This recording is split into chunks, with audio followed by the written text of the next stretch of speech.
our job, one of the strengths of the journalist ability to combine both fasting and all other things with our responsibility. Once again, on behalf of our capacity chairman,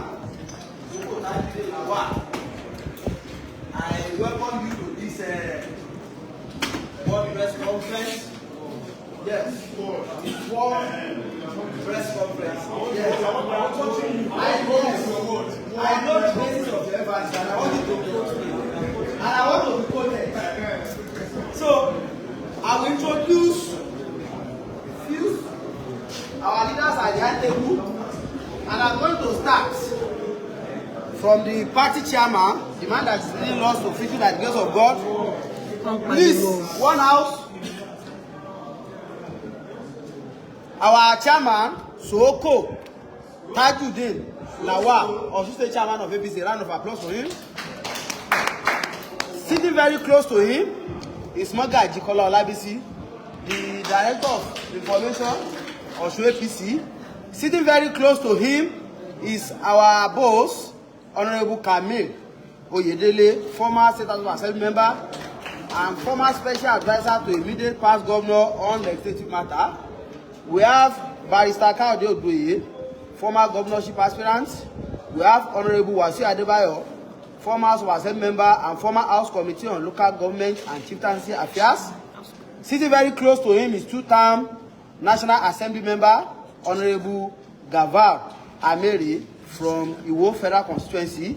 We also have sitting close to him, the coordinator of OPPF, Honorable Wasiu Abiona. Sitting very close to me is the friend of the house, the former Commissioner for Local Government and Chieftaincy Affairs, Honorable Adeleke Adebayo, popularly called Bani. So please and please, with the permission of the correspondent chapel chairman, correspondent chapel chairman, I would like us to introduce ourselves within 5 minutes. So I will start with the chairman of the correspondent chapel, in person of Mr. Shina Abubakar. Please.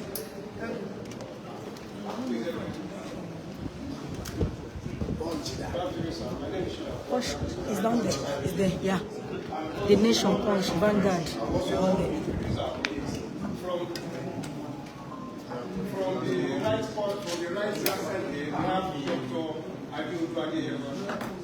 The lady beside him is Pastor Joshua Dada of leadership newspaper.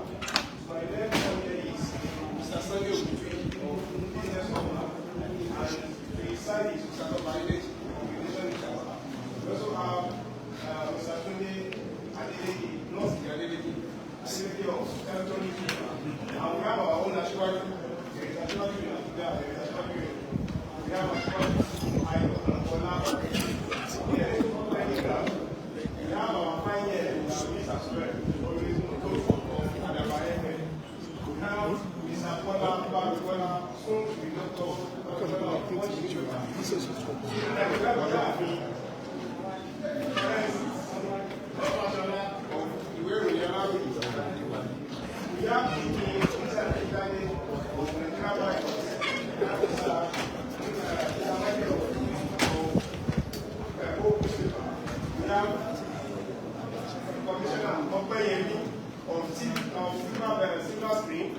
and right there in front we have Mr.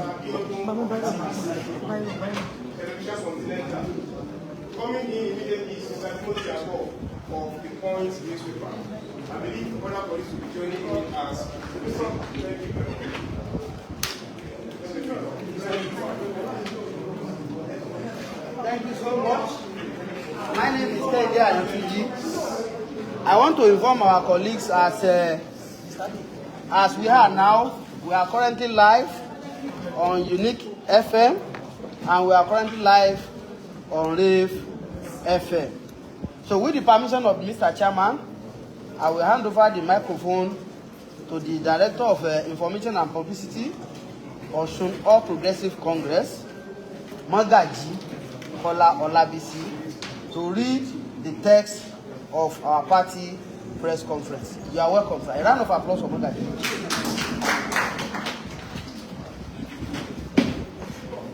You are all welcome to this World Press Conference. Being in place of a World Press Conference on the alleged 30.7 billion euro fraud in Osun State under the administration of Ademola Adeleke, addressed by the chairman of the Osun State APC Congress, within the 10th February 2026 at the Chetima campaign office along Bogo Osogbo Road, Osogbo State. That is to say, I am reading the text on behalf of the party chairman, Soko APC. The mind-boggling 13.7 billion naira payroll from Osun State under Governor Adeleke's administration. That's the title. Get rid of the press. A public revelation of an alleged annual 13.7 billion naira payroll fraud working the administration of Governor Adeleke as disclosed by the chairman to chief executive officer of Sally Tibot Consulting Limited, Sadat Otu, has once again dedicated our party and confirmed our patriotic posture over the last 3 years of the Senator Adeleke administration. The revelation has not only validated the sheer irresponsibility and incompetence of Governor Adeleke and his corps of associates, but has also confirmed that the government in Osun is a cesspool of corruption and one that the anti-corruption agencies must leave their searchlights on, fish out the criminals and economic vagabonds, making the resources of the state, lining their pockets with our common wealth. The alleged complicity of Dr. Adeleke and of the chief of staff of the governor, Landi Kazim Akinleye, alongside other key leaders of the governor's inner circle, raises serious concerns that non-state actors and those not known to law collude with characters entrusted with the administration of the state over the past 3 years to shortage the people of the state and illegally enrich themselves with the wealth of the people. Osun is bleeding, terribly bleeding. Whoever foisted on Governor Adeleke as the political leader of the state, despite evident concerns about his controversial academic credentials, his incompetence, and his intellectual hollowness, must reflect deeply as issue will judge such actions. Osun State has not only become a subject of public scrutiny among the Committee of State, but has also been deprived of the progress and prestige it once enjoyed.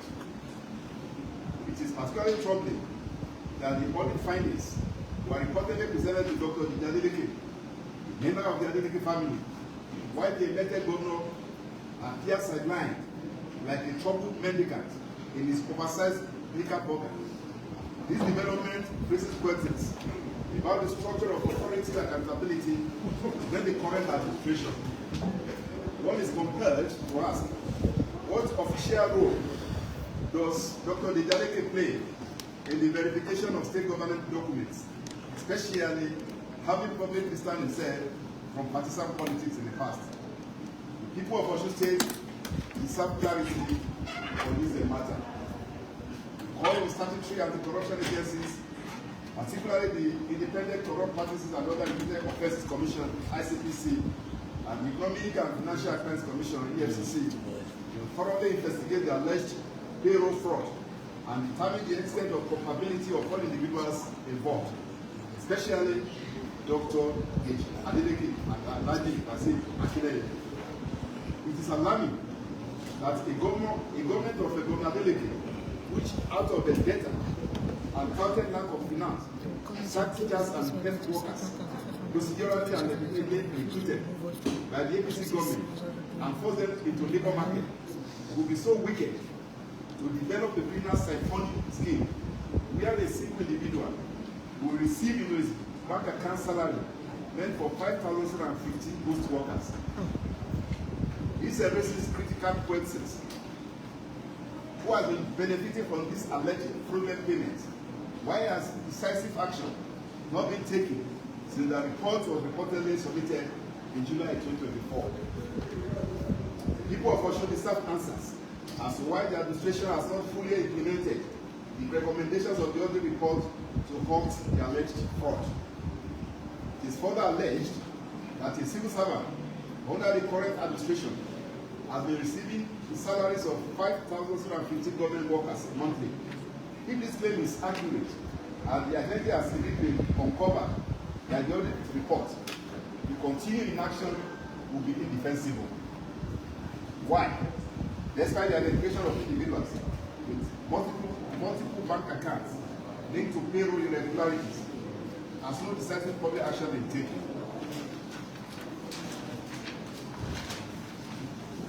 Does this also suggest possible complicity at the highest levels?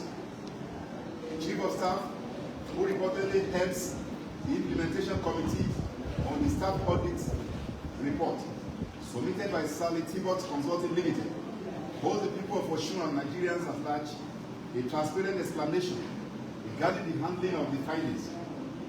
So also the businessman and Governor Adeleke's mentor, Dr. Adeleke, who has hijacked the running of government from his dear brother and lucky Governor Adeleke. The matter concerning the alleged out-of-contract purchase of a recommended 79 million naira automated payroll administrative system, APC, for which payment was reportedly made without delivery being accepted, also requires urgent clarification. It is regrettable that rather than embracing transparency and accountability, the Osun State government has reportedly responded with denial and counter-accusations. Such an approach only deepens public suspicion and erodes trust in governance. The seriousness of these allegations demands immediate and thorough investigation by relevant anti-corruption agencies. Those found culpable must be held accountable in accordance with the law to safeguard taxpayers' funds and restore confidence in public administration. The people of Osun State deserve transparent, responsible, and accountable leadership. The 30.6 billion naira public fund being paid to ghost workers and siphoned by the friends of the governor can be viciously used to give a good life to no fewer than 50,000 Osun youths. The Osun people must rise in unison to put a stop to the financial recklessness and economic bleeding going on under the nose of Ademola. Thank you for the time.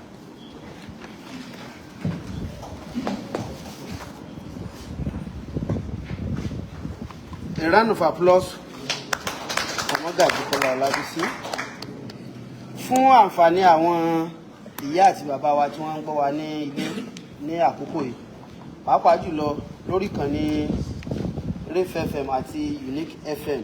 Yìí láǹfààní láti sọ̀rọ̀ láàrin ìṣẹ́jú márùn-ún láti sọ tí wọ́n sọ ní èdè Gẹ̀ẹ́sì ní Yorùbá kó lè yé àwọn ìyá wa àti àwọn bàbá wa ní ilé láti mọ làlúrí tó dé bá ìpínlẹ̀ Ọ̀ṣun lọ́wọ́lọ́wọ́ àti ohun tí à ń kojú nípa ètò ìṣúná, pàápàá jùlọ eléyìí tí àṣírí rẹ̀ tú sí àgbáyé ní àná lórí ọ̀rọ̀ àwọn òṣìṣẹ́ táàrí tí wọ́n ń gba owó oṣù nínú àsùnwọ̀n ìjọba. Màá gbé gbòǹgbò yìí fún ọmọọba Adébáyọ̀ Adeleke láti bá wa ṣe àkójọpọ̀ ohun tí Mọ́gàjí Ọlábísí sọ láàrin ìṣẹ́jú márùn-ún. Ẹ bá mi fún wọn ní àtẹ́wọ́ tó pọ̀. A kí gbogbo ọmọ bíbí ìpínlẹ̀ Ọ̀ṣun nílé lóko lẹ́yìn odi. Kíkíta a kí yín pẹ̀lú ẹ̀dùn ọkàn. A kí yín pẹ̀lú ìbànújẹ́ nítorí pé bí ẹ ṣe rò ní ìpínlẹ̀ Ọ̀ṣun bẹ́ẹ̀ kọ́ lórí. Owó ìpínlẹ̀ Ọ̀ṣun inú jíjí láti bá o. Gbogbo tó yẹ kí ìjọba gómìnà Adeleke lò fún àwọn ọ̀dọ́ àṣírí ti tú o. Ṣé ní ìjọba gómìnà Adeleke gba àwọn tí wọ́n ṣe ìwádìí fínífíní lórí ọ̀rọ̀ bí owó ìpínlẹ̀ Ọ̀ṣun ṣe lọ pàápàá jùlọ láàrin àwọn òṣìṣẹ́. Orúkọ wọn ní Sally Tibot Consulting Limited. Ẹni tí ó sì jẹ́ igbákejì ọ̀gá wọn ni a pè ní Omidan Sadat Ọ̀tún. Ó ṣe ní àṣírí tú nígbà tí omidan yìí lọ sí ilé àwọn oníwèé ìròyìn káàkiri wípé iṣẹ́ tí wọ́n gbé fún òun kò ń wádìí èló gan ni à ń san fún àwọn òṣìṣẹ́ lọ́sùn. Òun wá rí wípé àwọn òṣìṣẹ́ tí a ń pè ní àwọn àlìjọ̀nù òṣìṣẹ́, àwọn tí ẹ lè rí wípé ènìyàn ni wọ́n ṣùgbọ́n tí wọ́n ń gba owó ìjọba. Ó ní àwọn tí òun rí wọ́n lé ní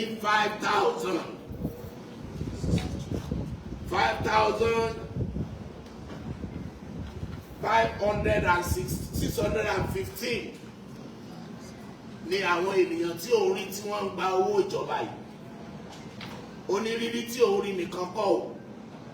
Ó ní àwọn owó yìí kò lọ sí àpò gbogbo àwọn èèyàn àjọ̀nú yìí o, ṣùgbọ́n ó lọ sí àpò àjọ̀nú ẹyọ kan tó wà ní ìjọba gómìnà Adeleke. Àjọ̀nú kan yìí ló ti ń gba owó yìí láti ìgbà tí gómìnà Adeleke ti dé orí ìjọba. Wọ́n wá sírò owó yìí, ó jẹ́ bílíọ̀nù 13, ó tún lé ẹgbẹ̀rún lọ́nà 7.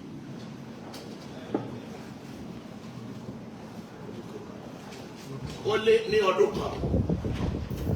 Ẹ wo iye tí ó lè jẹ́ láàrin ọdún 3 tí gómìnà Adeleke ti ṣèjọba. Nígbà tí wọ́n yan gómìnà Adeleke sí ipò, ẹ̀gbọ́n gómìnà Adeleke, Dr. Túnjí Adeleke, wọ́n sọ̀rọ̀ kan fún Deji Adeleke. Wọ́n ní, I will expose my brother if he fails as governor of Osun State. Èmi ò tú àṣírí àbúrò mi tí ó bá ṣe àṣemáṣe ní Ọ̀ṣun, yálà ó kó owó jẹ ni àbí ó mọ̀ nípa owó tí wọ́n kó jẹ tí kò sì ṣe ẹ̀tọ́.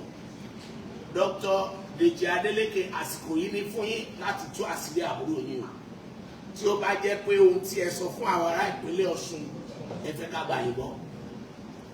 Ẹlẹ́ẹ̀kejì, nígbà tí iléeṣẹ́ yìí tí wọ́n gbé èsì ìdánwò dé tí wọ́n rí àwọn àjọ̀nú òṣìṣẹ́ yìí, a rí àwòrán ibi tí wọ́n ti lọ gbé fún Dr. Deji Adeleke. Àkọ́kọ́ ìbéèrè wa ni pé Dr. Deji Adeleke, ṣé ẹ̀yin la dìbò fún ni? Ṣé ẹ̀yin ni gómìnà ìpínlẹ̀ Ọ̀ṣun ni? A rí gómìnà tí wọ́n jókòó sí ẹgbẹ́ yín ṣe náà kàn wó yín bíi pé wọn mọ nǹkan tó lọ. Ẹ̀yin ni arábìnrin náà gbé ìwé náà fún, ẹ̀yin lẹ wò ó.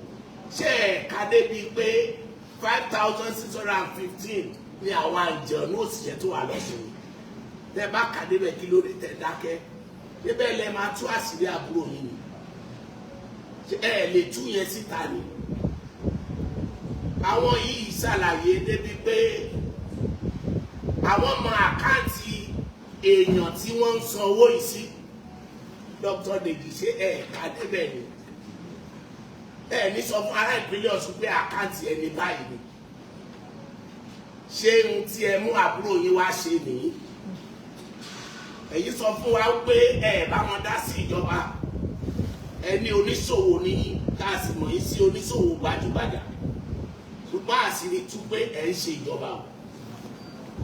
Ẹni tí ò dá sí ìjọba wọn ní lọ gbé ìwé ìjọba ní lọ́wọ́ kó máa wò ó. Obìnrin yẹn ò dárúkọ gómìnà. Ó ní ẹ̀yin ló ń gbé fún. Ó ní chief of staff tí ó ṣiṣẹ́ pẹ̀lú gómìnà. Ó ní òní ó jẹ́ alága kọ́mítì tí ẹni kò yẹ̀ wò, chief of staff. Ẹ̀yin ò rí kàdé bíi pé 5,615 ghost workers. Ẹ ò rí kàdé bíi pé àkáǹtì èèyàn kan ni wọ́n sanwó ìsìn. Bó ṣe ríre o tí wọ́n ní àwọn APC wà nírọ́ ni wọ́n pa. Àwọn ni wọ́n gba òṣìṣẹ́ tó tú àṣírí yìí o.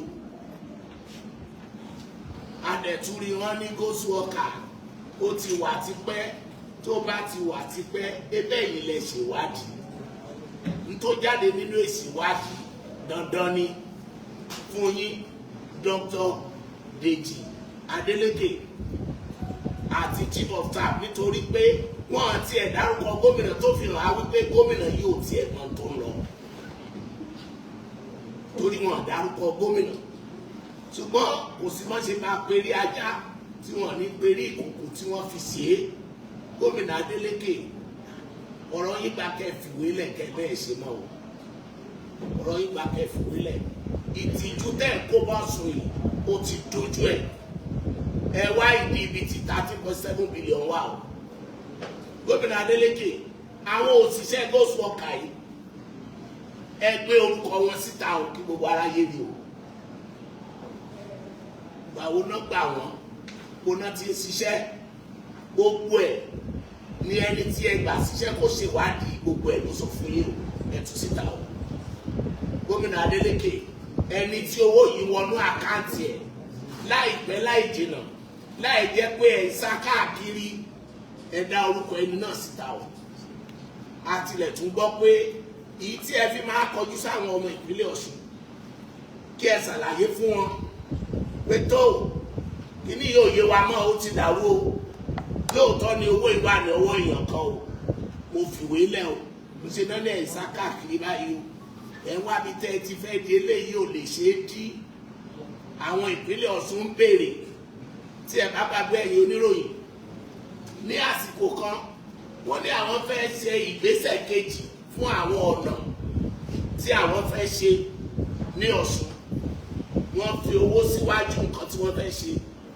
wọ́n ní gbogbo ẹ̀ wọ́n ní ó jẹ́ 159 billion nígbà tí a máa gbé calculator tí ó jẹ́ 111 billion gómìnà abi yín pé 47 billion bó ló wà dé ní ìyẹ̀rí kan tó ń pa ẹ̀ ṣàlàyé ẹ lè ṣe kẹ́lú bẹ́ẹ̀ ẹ wá ń pariwo pé owó local government ṣé ìkẹtẹ fẹ́ fowó local government ṣe ni káàtì ẹlẹ́yìn náà sọ fún ẹ gbọ́ pé wọ́n ti ń sanwó ọba ẹ gbọ́ pé a ti béèrè fún schedule tó fi ń sanwó àwọn pensioners bonded and unbonded ẹ̀yin lè filẹ̀ fún wa ìjọba APC ní local government wọ́n fẹ́ san ṣé èyí ò gbọ́ yẹn ní gómìnà ẹ wá ń pariwo pé owó kan wà níbì kan kò sí owó kankan níbì kan ara tẹ́ ẹ fẹ́ ṣe lórí owó yẹn òun náà lásìrẹ́ ti tú yìí o 13.7 billion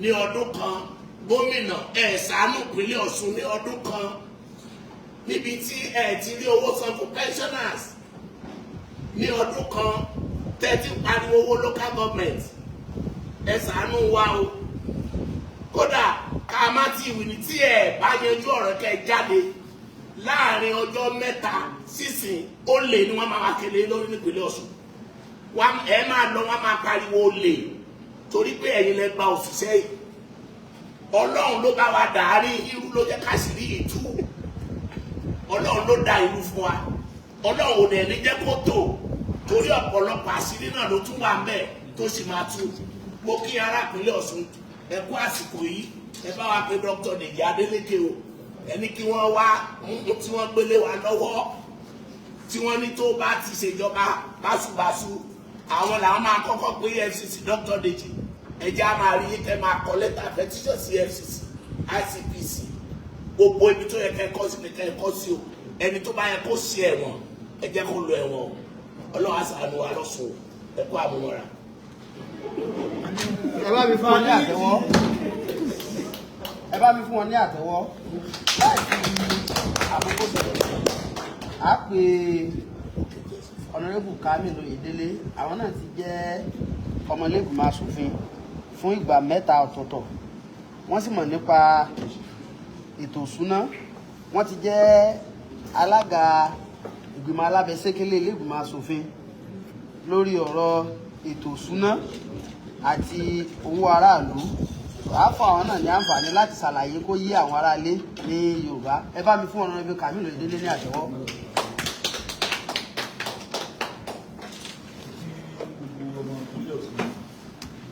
àwọn oníròyìn wà ní ìrọ̀lẹ́ yìí pé àfúnbẹ̀ àfúnbẹ̀ fún ọlọ́run méjì máa ládà rẹ̀ nínú wa àti káàbọ̀ sí ìjókòó yìí gbogbo àpéjọpọ̀ wa lónìí láti pe ìpàdé oníròyìn àgbáyé ó ní láti sọ fún ọmọ ìpínlẹ̀ Ọ̀ṣun àbọ̀ ìwádìí tí agbadé ṣe tí gómìnà wa ọlọ́lá jùlọ Ademola Adeleke tí wọ́n gbé iṣẹ́ fún àwọn olùwádìí pé kó ṣe wádìí kù ṣé lóòótọ́ ni a ní àwọn òṣìṣẹ́ tó jẹ́ bí iṣẹ́ fún ojú rí àbí àlùjẹ̀nú tí ó wà ní ilé-iṣẹ́ ìjọba káàkiri tí wọ́n ń sanwó àwọn ni wọ́n gbéṣẹ́ fún wọn alákọ̀ọ́kọ́ nìyẹn àwọn dẹ̀ ni wọ́n fún wọn ní lẹ́tà pé lẹ́tà láti gba òṣìṣẹ́ nìyẹn àwọn dẹ̀ ni wọ́n jọ sọ nǹkan tó fẹ́ kán sí fáwọn bẹ̀ wọ́n lè sanwó fún wọn láti bó iṣẹ́ wọn lọ sí ìwádìí ṣùgbọ́n gbà tí wọ́n pé àpọ̀ ìwádìí dé wọ́n jẹ́ kó lé gbogbo ọmọ ìpínlẹ̀ Ọ̀ṣun pé bílíọ̀nù 13 àti mílíọ̀nù tó lé ní tó bí mílíọ̀nù 300 ó dín 300 million káàbọ̀ bí 14 billion naira ní owó tí wọ́n ní ó jẹ́ ìpàṣípàyọ lásìkò táwọn fi ìwádìí lọ́dún kan tí ilé ìbára fọ́dún mẹ́rin tí ó lè ṣèjọba ó lọ bí 40 mílíọ̀nù àtẹ̀yọ̀kan lókè tó dàbí pé ó tó ṣe pàtàkì sí ìpínlẹ̀ Ọ̀ṣun kí wá ní nǹkan tá a rí bẹ̀ ní pé alákọ̀ọ́kọ́ ni pé a rí pé ó sọ pé lóòótọ́ ni wọ́n ń ṣe ìjọba ìpínlẹ̀ Ọ̀ṣun nílànà tó yàtọ̀ sí bí wọ́n ṣe ní kan sí kí ni mo rí ó ní pé gómìnà ládùúgbò yẹn ọ̀tọ̀ làwọn tí wọ́n dárúkọ tó bá rí báyìí kò sí nǹkan táwọn alákọ̀wé pè ní due process nípa runnings of the affairs of Osun State government ìyẹn kọ́ sí pàtàkì náà. That means the government is being run by proxy, so which is not in line with the global best practice. The governor should be held accountable for anything that he does wrong. Therefore, the governor of Osun State need to come out publicly to come and address the World Press Conference and address the government through the House of Assembly. Because wọ́n sọ òní pé tó bá rí báyìí tó ṣe pé gómìnà gangan ló wà ní ìṣàkóso ìjọba ìpínlẹ̀ Ọ̀ṣun láti lọ wọ́n ti gbé àbọ̀ ìwádìí kalẹ̀ gómìnà ti lọ sí ilé ìgbìmọ̀ aṣòfin láti lọ bá ará ìpínlẹ̀ Ọ̀ṣun sọ̀rọ̀ àti gbogbo àgbáyé pé àbọ̀ wá ti gbé kalẹ̀ o tó ṣe lọ ní o wọ́n parọ́ mọ́ wa ní o wọ́n sòròtọ́ mọ́ wa ní o kò sí òṣìṣẹ́ tí mo fojú rí o ní táwọn òṣìṣẹ́ ìwádìí owó tí wọ́n ń sọ nípa rẹ̀ kò rí bẹ́ẹ̀ pẹ́ gómìnà ti lọ sí ilé ṣùgbọ́n gbà tí gómìnà ti lè yọjú lóòótọ́ ni ó fi hàn pé kèsè gómìnà sí àdúgbò lọ́sùn ló ń ṣe ìjọba wa lélẹ̀ tó kẹ̀dà gbẹ pé ó fààyè lẹ̀ láti máa ṣe owó òòlù báṣubàṣu alákọ̀ọ́kọ́ ẹlẹ́ẹ̀kejì bẹ́ẹ̀ o ní pé ẹni tí wọ́n gbéṣẹ́ fún tó fẹ̀sùn kàn wọ́n ó náà rí tí ò bá rí ni òbí sọ pé bílíọ̀nù 14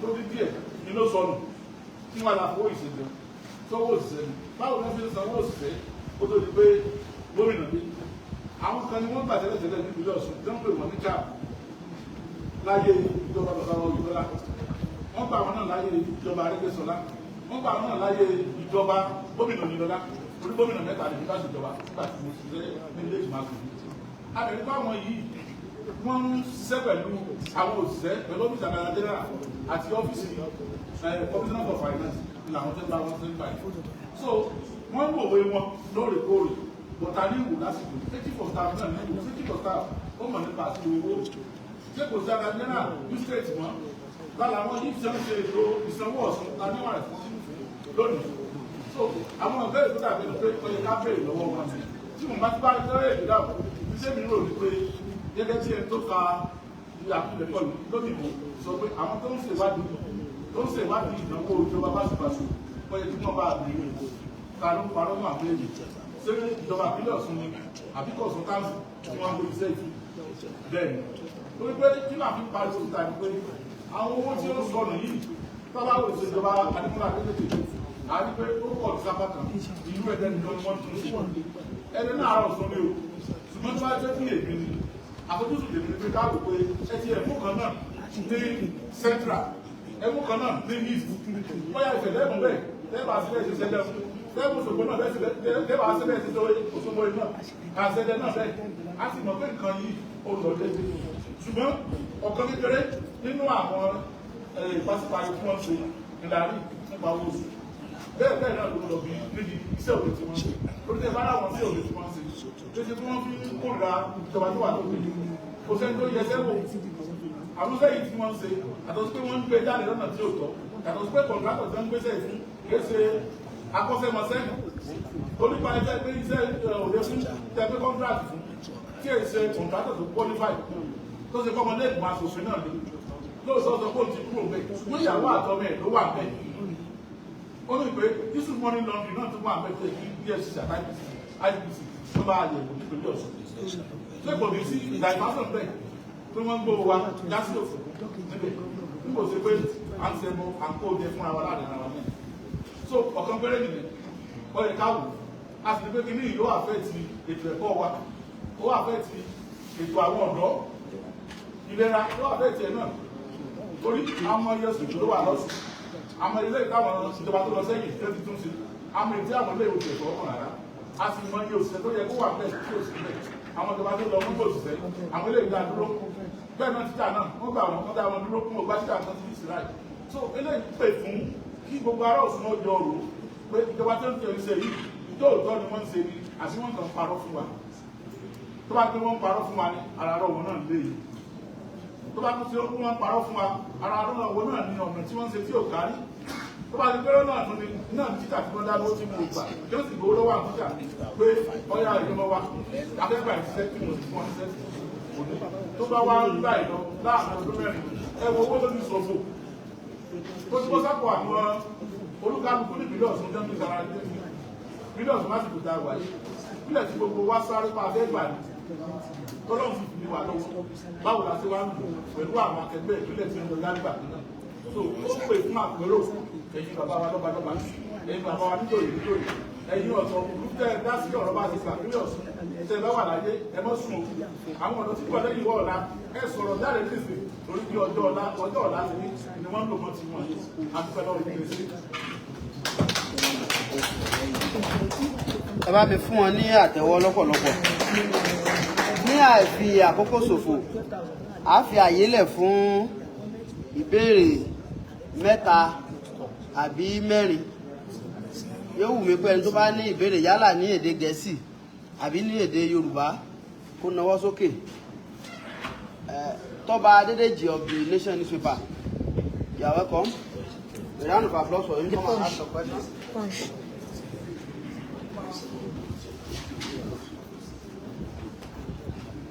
Good afternoon, sir. My name is Toba Adeleke, and I report for the Nation. The government, the Accord party, they are alleging that the Adeleke government inherited this payroll from the previous administration of all progressive government. That if any fraud is being discovered, that the fraud from APC government. So I just want your reaction to that, that it is Oyetola government that loaded the civil service post workers, 12,000 of them, into the payroll. So I want you to react to this.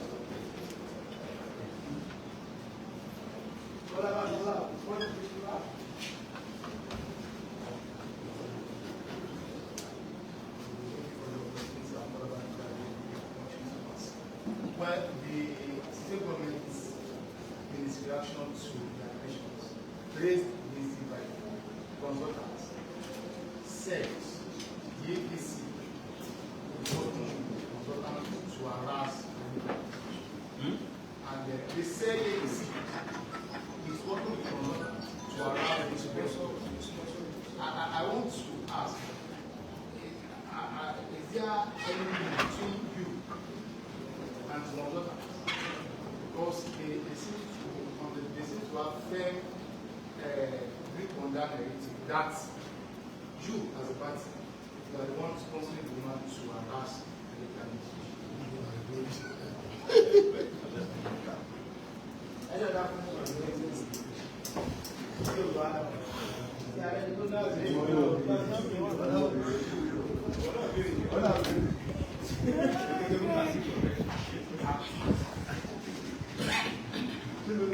a gbé fún ọmọọba Adébáyọ̀ Adeleke láti sọ̀rọ̀ ráńpẹ́ lórí àwọn ìbéèrè tí wọ́n béèrè.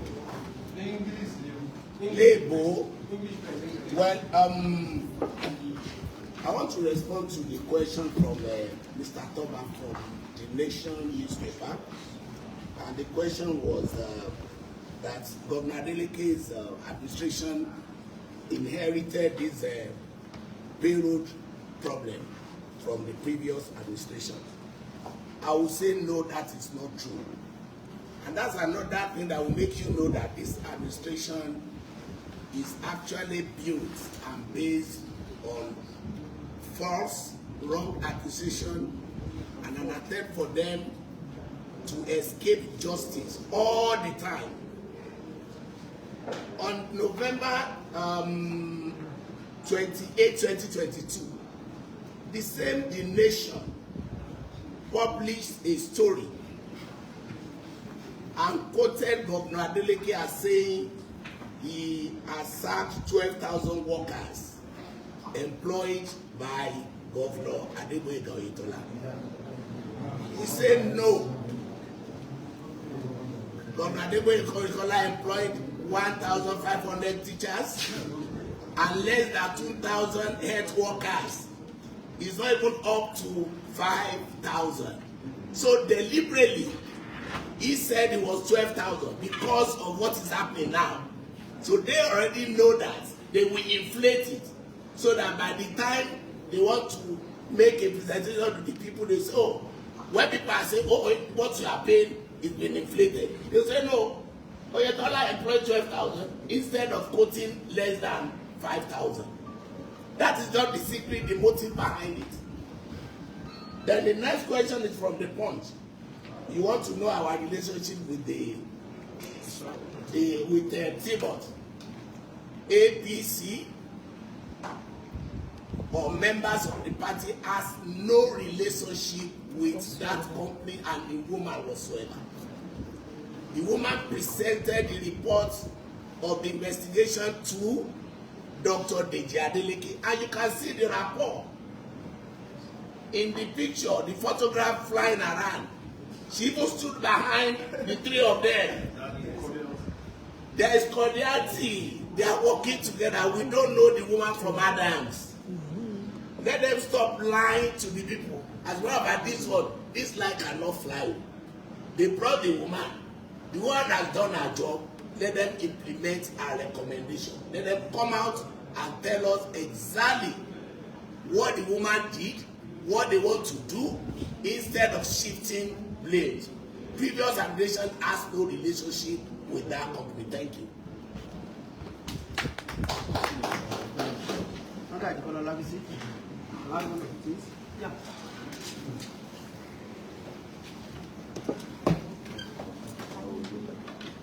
Gentlemen of the press, just as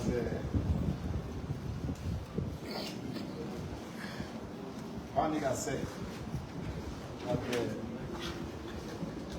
it is not true. There is no element of truth in the allegation that the issue at stake is inherited from Adeleke's, from the Oyetola's administration, and that is the truth. These people are fond of saying this or doing this in order to pass the blame. So it is not true at all. We know them for being a purveyor of running their government through lies and subterfuge. And this is an example of it.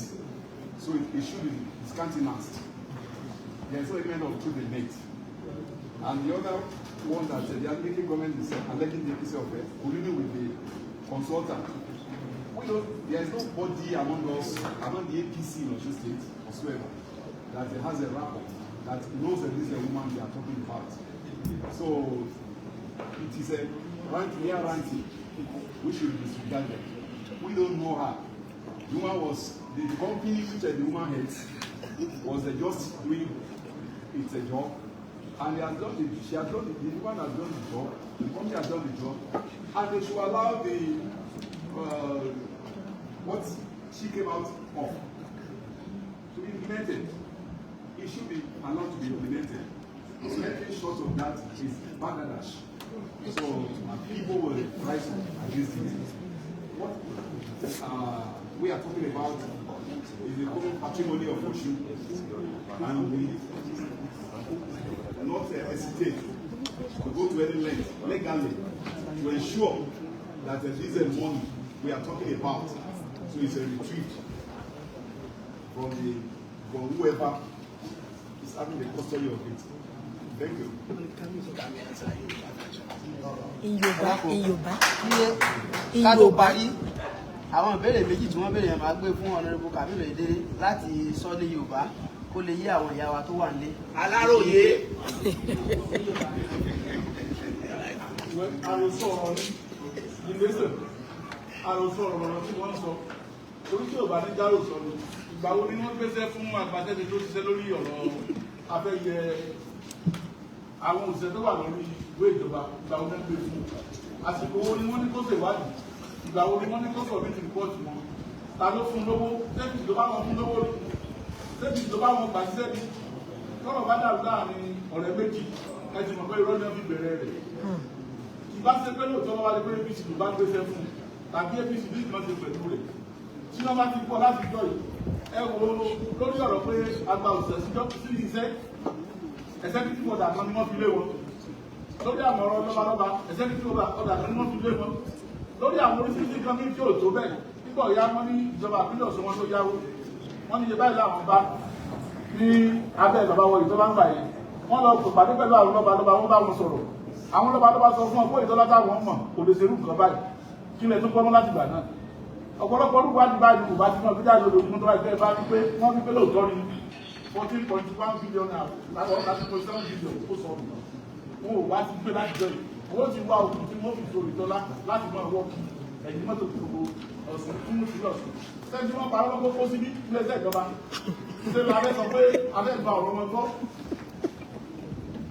tó irọ́ pátápátá irọ́ àdápa wọ́n ìjọba ìtọ́lá ni àwọn ni wọ́n gba ẹtí wọ́n gbà ẹ jẹ́ kí wọ́n jáde síta láti wá sọ bí wọ́n ṣe fẹ́ ṣe láti dọwọ́ borí o tàbí láti sí aṣọ lójú ọ̀rọ̀ pétọ̀ ọmọ ìpínlẹ̀ Ọ̀ṣun lóòótọ́ lọ̀rọ̀ iye báyìí kò tó bẹ́ẹ̀ kásákì ẹ̀mọ́ nínú wà pé lọ́wọ́ àti pẹ̀lẹ́ ìdílé sọ pé lóòótọ́ ni àwọn ti yẹ̀ ó padà wọ́n ti sẹ́yìn òtún bẹ́ẹ̀ mélòó ni àwọn olóńgbò owó yìí àpẹẹrẹdẹ́lówó lọ fún wọn dárúkọ rẹ̀ kádé ìrẹ́jẹ́bẹ̀ ẹlẹ́kẹ̀jì ni pé èyí tí agbáṣẹ́ ṣe fúnjọba ẹ̀yin lẹ gbà síṣẹ́ ìlọ́wù kó ti wá tó bá wá tó bá sọ bí ìfìdíbọ́ọ̀tẹ̀ kí tó sọ bí ìbò ṣe pàtàkì fún yín láti sọ fáwọn ìdìbò yẹn àpòbọ̀ tí wọ́n tó báyá wọ́n fún APC tàbí APC ló ń lò wọ́n ní ìsìn báyìí ìrọ̀ pátápátá ni tó lè jẹ́ pé APC ló bá wọn tó dìgbà yìí tó tó ní pé yóò mọ̀ pariwo alápàrọ̀ mi tún wà bẹ́ẹ̀ ìjọba yìí ìrọ̀ ni wọ́n fi ń ṣe wọ́n sì ń pè dúdú fún ní funfun ní fún gbogbo ọmọ ìpínlẹ̀ Ọ̀ṣun ní gbogbo gbà torí náà kọ́ ẹ bá bèrè ilé ìpínlẹ̀ ìjọba jìnnà torí pé ọ̀pọ̀lọpọ̀ máa ń ló ti wà jẹ́ ìdádọ́gbò ṣùgbọ́n tí àsìkò campaign bá bẹ̀rẹ̀ àwọn ọmọ sọ́tẹ́ ìmọ̀ gbogbo ẹ̀ láti mọ̀ láti jẹ́ kẹ́ ẹ mọ irú àwọn akọ́kẹ́yìn ìsìnkò ilé tí bọ̀ pé wọ́n jẹ́ olóòótọ́ àwọn ilé ìmọ̀ tó yẹ kán padà sí ìjọba wọn ní ìpínlẹ̀ Ọ̀ṣun torí pé wọ́n bá yìí ìpínlẹ̀ ọkàn jẹ́ wọ́n bá yìí ìpínlẹ̀ jẹ́ tọmọdé òní lọ bóde kó lọ epo oṣù ní kébí ẹ̀yẹ náà ẹ̀yẹ òní kébí ẹ̀yẹ torí náà ilé tí wọ́n sọ ìyẹn kò ní ìjọba ṣe pẹ̀lú ẹgbẹ́ ìṣe o òótọ́ tó wà ń bẹ̀ ní fún wọn sọ wọ́n ti rẹ̀ tó kọ̀ wọ́n ẹgbẹ́ owó jáde síta àwọn akẹ́kọ̀ọ́ kọ̀ọ̀kan ìpínlẹ̀ Ọ̀ṣun. A round of applause for Honorable Kabiru Edere. Dear colleagues, last but not the least, I will allow Rafi Ahmed, who has signified to ask the last question for this press conference. So Rafi Ahmed, you have the floor. Ask your last question. Yes, now he's here. I'm so sorry.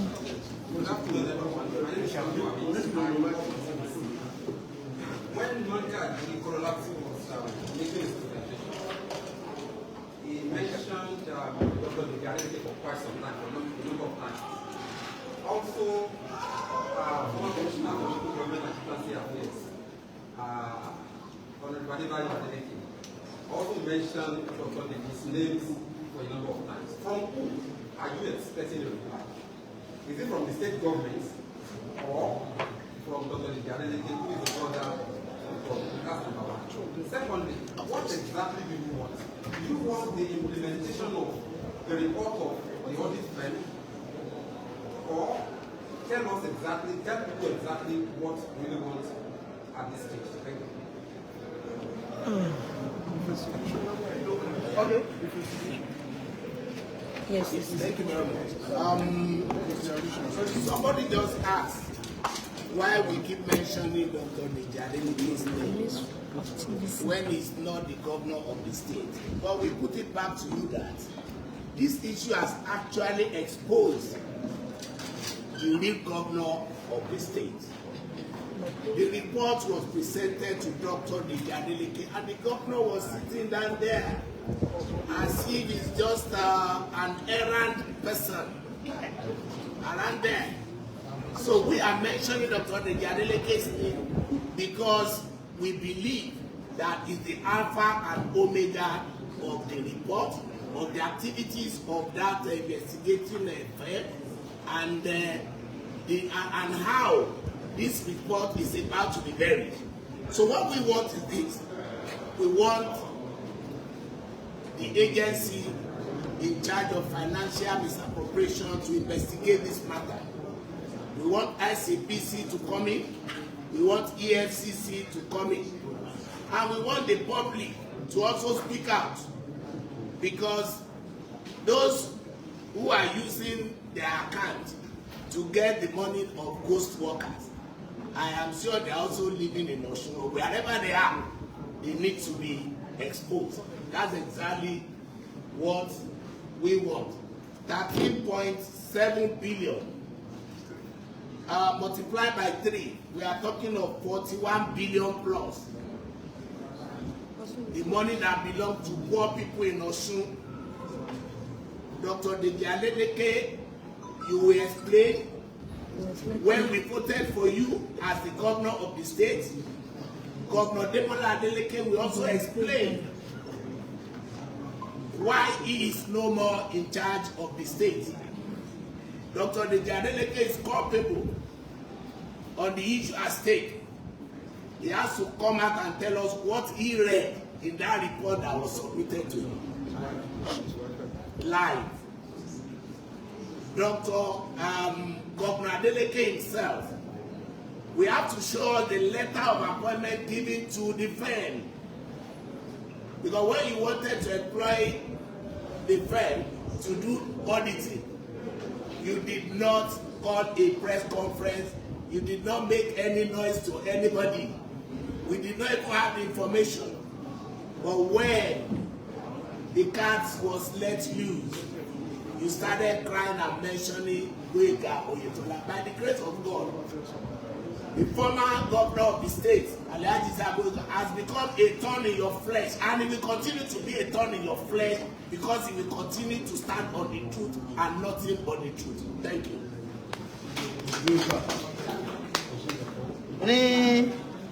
On behalf of our party chairman, Soko Tajudeen Lawal, we thank you, our colleagues, for the urgent call, and you answered.